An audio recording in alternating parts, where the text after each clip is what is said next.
อดวันที่23ผู้ใดอยากมากินก็มากินได้เด้อ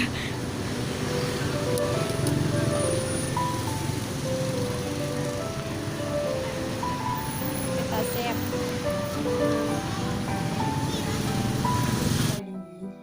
วันนี้ค่ะคือมากินเพชรจี้บีเนาะมันมีโปรโมชั่นซื้อสองแถมหนึ่งหน้าตามันโคตรดีเลยจะกินให้เบิ่งผู้ใดอยากกินก็ไปซื้อได้เด้อ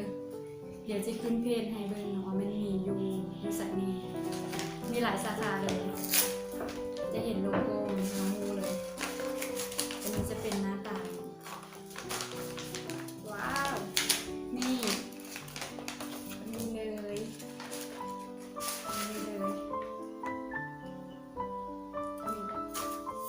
ทำไมอ่ะนี่ว้าวกินให้เบิ่ง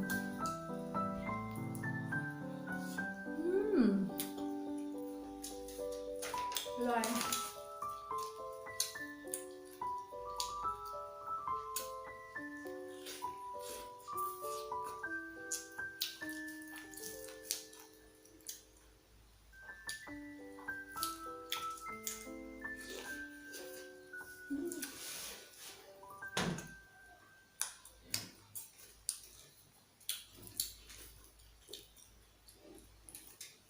หมดกำหนดวันที่23เลยทุกคนมื้ออื่นนี่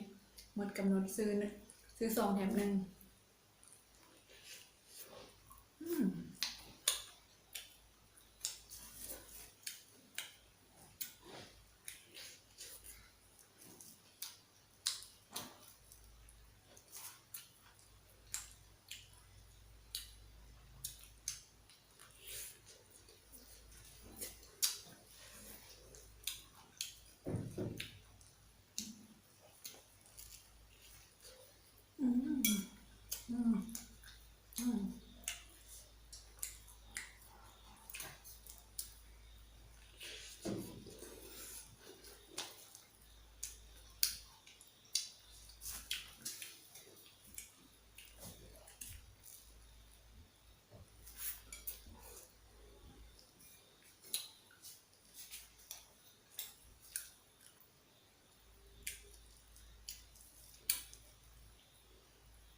แซ่บคือว่าแซ่บ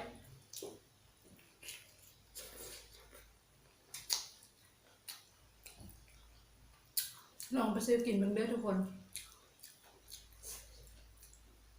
ผู้ใดเคยกินแล้วก็คอมเมนต์มึงไงว่าเป็นยังไง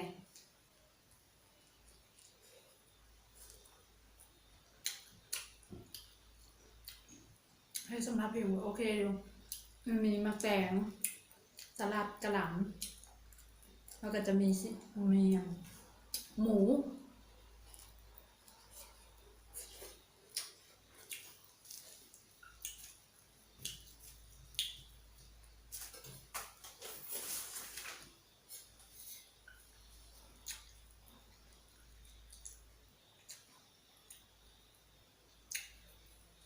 สำหรับคนที่แบบว่าไปเวียกเช้าอย่างเนี้ยก็แวะซื้อกับอิ่มเลยเนาะตัวนี้อิ่มข้าวเช้าเลย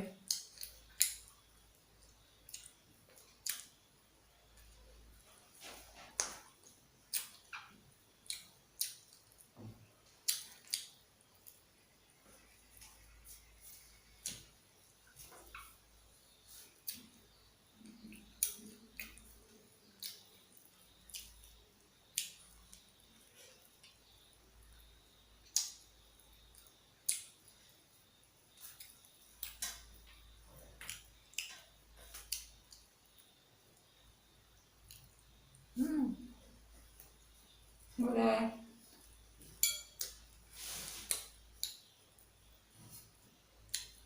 แซ่บอยู่เจ็บจนหมด